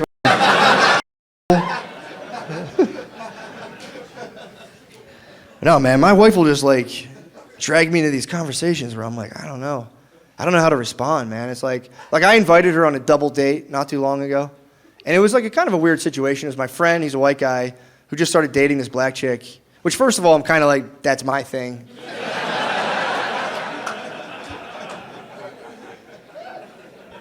Yeah, that's kind of annoying. And then it's like, you don't want to go on a double interracial date. Single date's perfect, just like you guys, like, we're saving the world, we're so tolerant. Once you're in like a double interracial date, now you're like enthusiasts or something. It's just swirling a glass like we like what we like. You know, it's weird. But I told my wife the situation. I'm like, come on, man, we should go. You know, we haven't been doing anything. Let's go on the date. My wife was like, what kind of black is she? It's like, level 2. I don't fucking know, man. I can't possibly answer this. I learn about a lot of white stereotypes too. Being with, I hear stuff I'm not supposed to hear. There's a lot of weirdly specific stereotypes about white people you guys probably have no idea about. I always like walk in on conversations where I hear them and I'm kind of like.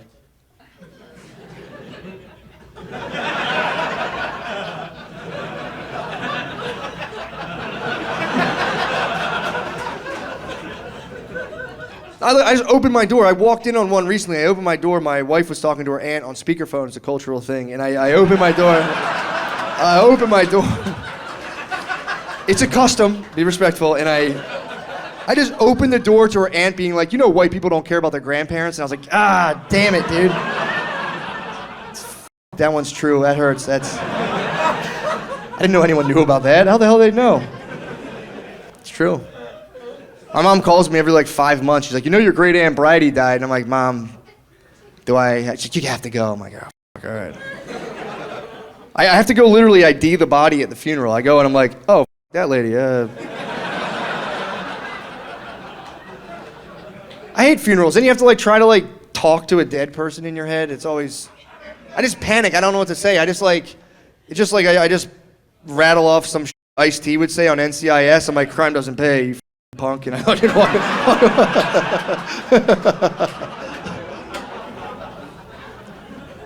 But yeah, so it's fun though, man. It's cool, you know, being in a relationship like that. I get like having a black wife is a confidence booster sometimes. Certain situations, it like, dude, like customer service disputes, bro.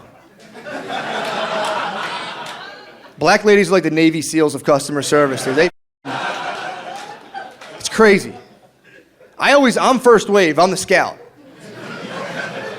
I go up, I'm like, hey, I noticed our flight's delayed. Do you know how long that's gonna be by chance? And like, sir, shut the up, dude. Sit the down. I'm like, all right. I always give him another chance. I'm like, Are you sure?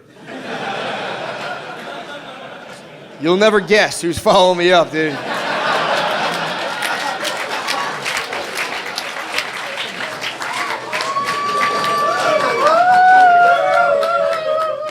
I just tell, I'm like, it was that lady right there.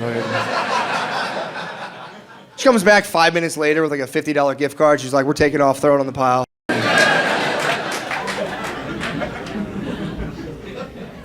Yeah, it's not all fun and games, man. We do deal with stuff. We still have a race problem in this country, you know? A lot of perceptual stuff, you know? Like, there's just, like, sometimes you will just be looked at differently, and it is what it is. Like, here's the thing. I bought us a pair of matching sweatpants from Walmart. I thought it'd be funny. It's not. Nobody likes it, but they're these, like, patterned, weird-looking sweatpants, and, like, we still have them. So sometimes, like, laundry just works out the way we're just out of stuff, and we both wear them. We don't even think about it. We'll be out, like, running errands in our matching sweatpants. And we'll be, like arguing in the electronics department at a Target. And I'll see the people looking at us who work there. And I know they're thinking we're one of those crackhead couples. I know what they're thinking. They think, you know those couples that, like, walk along the side of the highway together? Just visibly bound in failure for all to see. Just, you know those guys? They always make me laugh. I'm like, why the highway? What the hell? Checking Google Maps. Like I said, it's going to take 5 days and 4 hours. We're going to take the turnpike. Come on. I love those guys. It's like the heroin Oregon Trail. You see them out there, you're like, God damn. Prospectors. You see their sweatpants catch the wind. You're like, oh my God, it's beautiful. Yeah, we argue. It sucks. I hate arguing with my wife. I wish we didn't, but we do.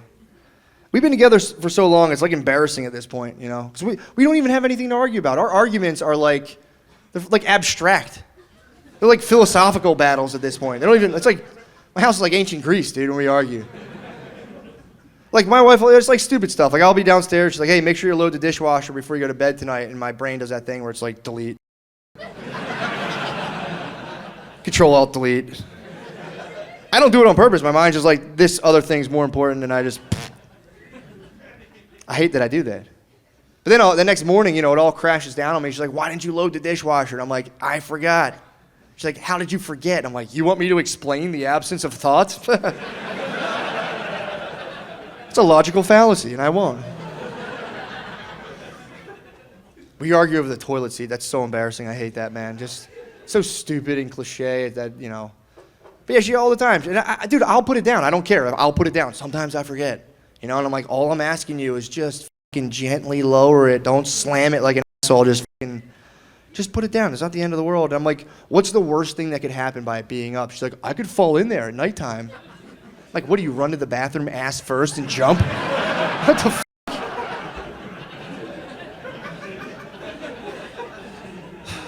So now I do. I put it down every time, but I also put that little one too. I put that down like, f you. I drop that down. And I pee on it a little.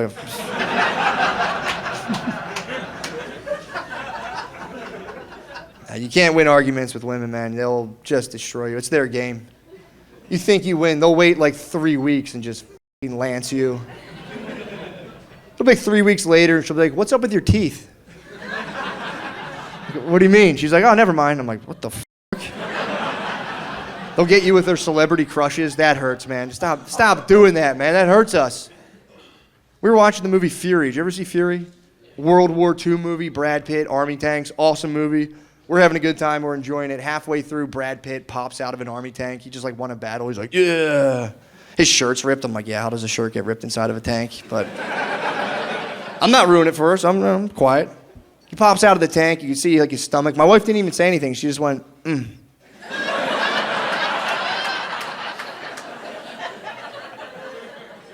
Now I'm watching a whole different movie. I'm rooting for the Nazis now.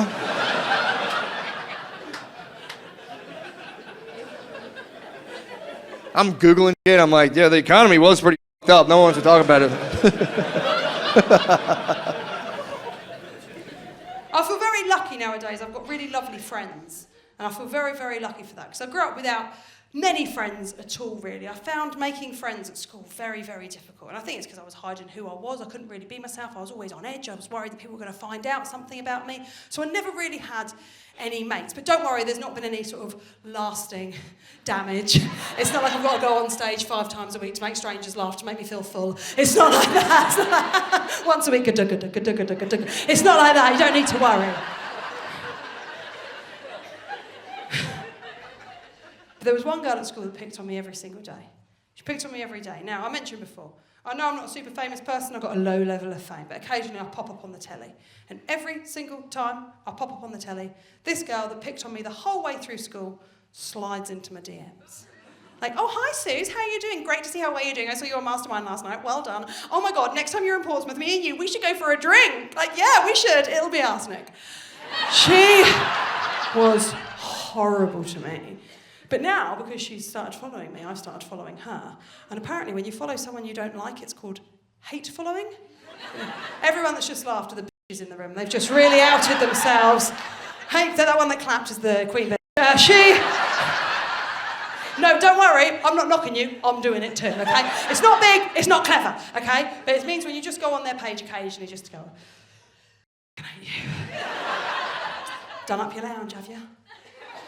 Grey, is it? Living, laughing, loving. Are ya? Sailing Dunelm, was there? You know. But I've now become slightly obsessed by her life. It's not grown up. This isn't a suggestion. Don't do this. I'm just telling you what I've done. A lot of her posts are about her husband, about how wonderful he is. She's got this wonderful husband. And it's not because they're straight. Like, I love straight people. You heard that before. Mum and Dad are straight. I love straight people. And honestly, some of my best friends are bisexual, so I do love straight people. But she'll put up these pictures of her husband, all in black and white, being like, he's the salt to my pepper. He's the bread to my butter. He's my light in the darkness. He's my husband. But she constantly tries to virtue signal. Now, I'm not talking about people sharing important information that we all need to learn about. She is constantly wanting to tell people that she is a good person, because she is the devil. She's constantly trying to tell people that she's a great person. One of the ways that she does this, and I've got to be very careful with this material because my audience are always lovely people, so I mean it with love. But she needs to let everyone know that her pets are from a rescue centre. I'm just going to say one thing. Once you've rescued your dog, it's just your dog. You don't need to refer to it as a rescue dog. It's just a dog. It's your dog now. You've rescued it. Well done. We're all very proud.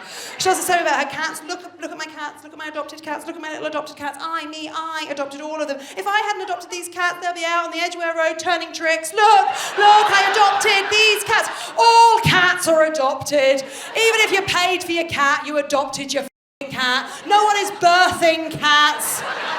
No one's having a litter of cats. If you are, leave this show, go to the Natural History Museum, it's just down the road. I really don't have a lot of my wife jokes. I don't have a lot of jokes like that. There's truly only a handful of things about her that actually bother me, so I'll list them in order now. One thing that drives me crazy is whenever we go out to eat, she always makes me order first because she thinks that's going to give her enough time to decide what she wants. Every time we go out, the waiter will come over and they're like, do you need more time? I'm like, absolutely, we need more time. She doesn't even know what restaurant we're in. And she's holding the menu upside down. So you might want to circle back to this situation. She's like, no, it's fine. You just go ahead and then I'll know what I want. I'm like, how slow do you think that I speak? That you're gonna get this, like, how, just go ahead. And I was like, oh, chicken enchiladas. Do you know now? Let's go, lady. Let's go. He's got tables. We gotta turn these. Let's go, lady. Let's go. But what's worse is we'll go out with like a group of people and she'll make everybody else order in front of her. And that would give her enough time if she wasn't too busy complimenting every other person's order in real time. Just like, oh, the chicken? I was going to get the chicken, but now you're getting the chicken, so I'm not going to get a bunch of sides. That's really fun. I could do that, but then that's like a lot of plates. Then it gets to her. She gets to do her favorite thing, which is make a regrettable choice in a panic. Just, bowl of sour cream? That's not a dinner. They're not even going to get you a spoon, so I don't know what you plan on doing with that. Another thing that happens is it'll be like 8 o'clock at night, and I'll be like, let's watch a movie. And she's like, it's too late to start a movie. Let's just watch 3 episodes of this hour-long TV show.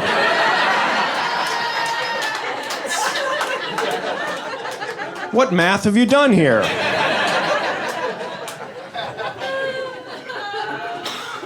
The one thing that is the hardest thing about being in a marriage, because this is the central question in every marriage, and that is, what do you want to eat for dinner?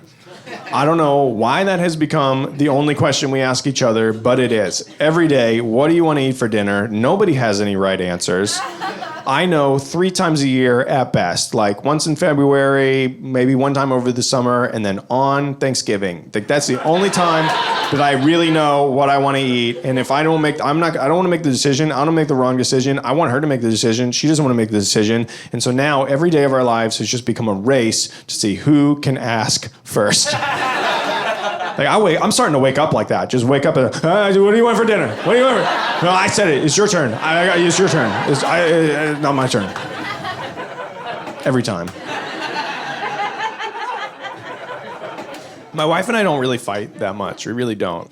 We have like what I would call micro fights, where it's like you can kind of see it coming. You know, like the other morning I was like, "Ooh, somebody got up early." She's like, "No, I didn't." Okay. I'm just gonna go see if the car's still outside.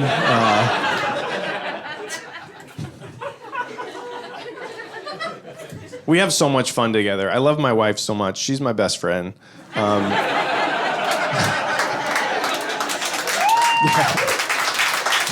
But we have so much fun. We have so much fun together, and I think it's because we're both youngest children. No one should have let us live together. There's no adult in the house. It's true chaos. There's nothing to eat. It's just macaroni and cheese and dog food. We run out of things to do. We're like, what do you want to do? I don't know. What do you want to do? And then we both just start swinging our arms. We do this for a while. That was pretty fun, huh? Yeah, I like that. We're very immature. Like the other day, we were making out, and it seemed like things were about to get pretty cool. And then we both heard the ice cream truck. She's like, oh, it's Mr. Softy. I'm like, please don't say that while I'm naked.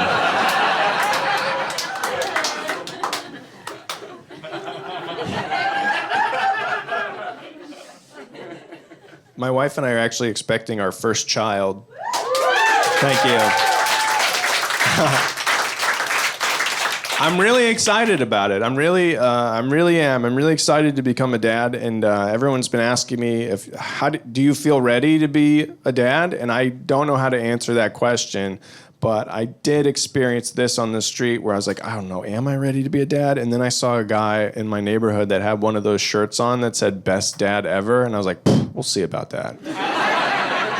Like, I was mad right away. I was like ready to fight this man. I was like, you probably bought that for yourself, idiot. And I was like, whoa, maybe I am ready to be a dad. Like, blind rage at the drop of a hat? I could do this. Yeah. I gotta protect my family. I can't, it's hard to become friends with other guys expecting children because it's just like, look, only one of us is getting this mug, okay? Eye contact, let's do this. I'm gonna arm wrestle. But it is, it's really exciting to become a parent. We've been telling people in the family, and nobody knows how to react. I called my sister. She already has 2 kids. I was like, we're having a baby. And she goes, you're going to be so tired. You have the wrong kind of joy right now. Feels like you're happy at me, and I don't like that. Also, joke's on her. I have anxiety. Like, I'm already tired. At least now I'll be worrying about something that actually exists. I called my brother. He also has anxiety. I called him up. I go, Josh, we're having a baby. And he goes, oh, no. What do I do? Like, you don't do anything. You're the uncle. You don't have to do anything. Do I book a flight for the day that it's born? You don't do that. I don't know what you do, but that's not what you do. Like, that's not what I need. It's just another man in his 30s with no childcare experience just pacing around my kitchen like, oh, no, what do I do? The last time my brother came to visit me, he broke my front door and accidentally spilled NyQuil on my dog. So, no, I don't need you to come visit. In fact, if you are on a plane, it better not land in New York. Like, do not come here. We've been reading all the baby books. There's a lot of books on having a baby, and there's one very famous book that's called What to Expect When You're Expecting, and it is very apparent that the woman that wrote that book does not like her husband. I don't know what happened to her, but she put it in print. Like, it is not, this book is so nice to the mommies and so mean to the daddies. Like, every week is like, week 6, baby is the size of a sweet pea. Mommy needs lots of love and a little forgiveness for sneaking those midnight cookies. For dad this week, try channeling those nervous energies into something fun, like scrubbing the toilet.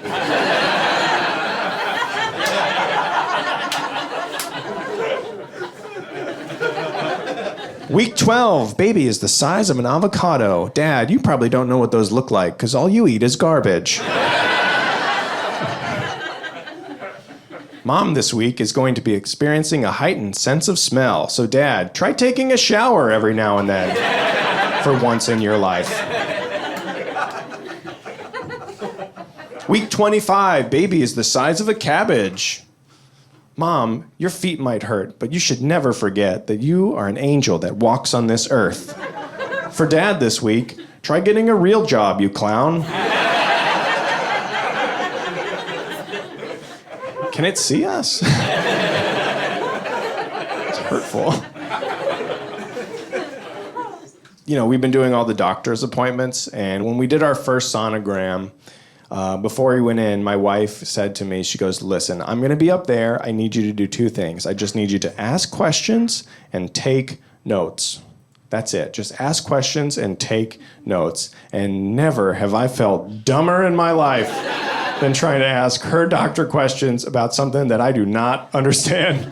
I'm just in the corner like, question.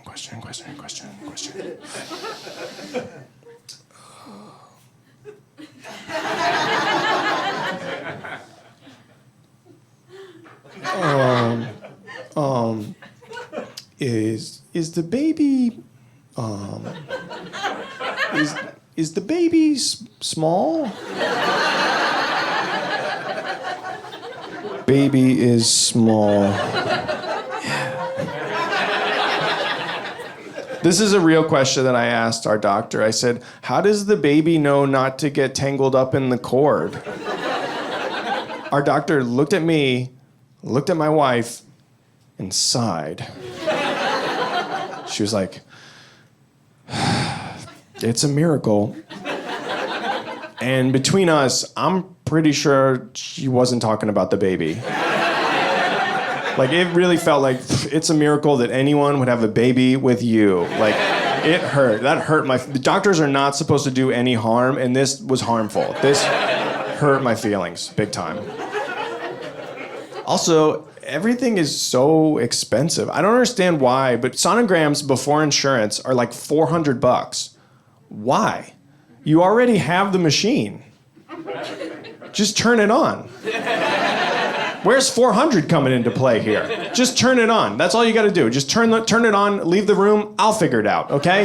Let's see if 18 seasons of watching Grey's Anatomy has taught me anything. Where's 400 coming into this equation? Like, what are you putting on my wife? Is it truffle oil? What's on the belly right now? Is that printer toner? Where's 400 coming into play?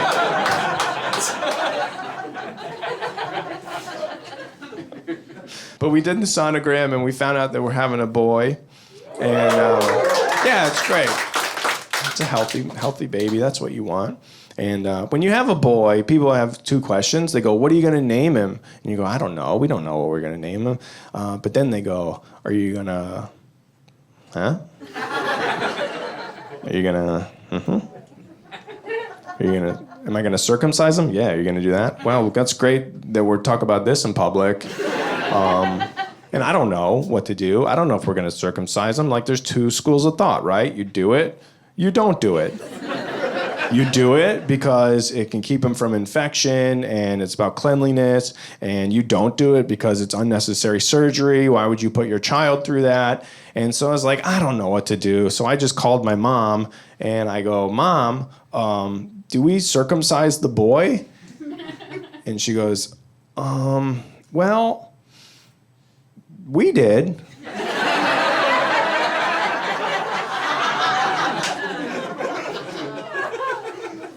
I know. I know what you did. Also, great choice, sure. Everyone's happy. But the truth is, having a baby and becoming a father is scary. It's a pretty heavy thing to think about, because you hear people go, why would anyone have kids? And then you start to think, why would anyone have kids? Like, the world is bad. The world is scary. There's so much that you can't protect them from. There's no baby, and then there is a baby, and it's just out there, and you can't keep them safe from things that you can't control. You want their life to be good. You start to think about how people can be so mean to each other, and how the planet's dying, and how there's just some things that have been set in motion that there's no way to stop. You say, do I want to make my child grow up in this world? What can I do? How can I keep them safe? I can't. And you feel powerless, and you feel scared. But then you start to think, why would anyone have a baby? And it's like, oh, maybe it's because I want to make things better.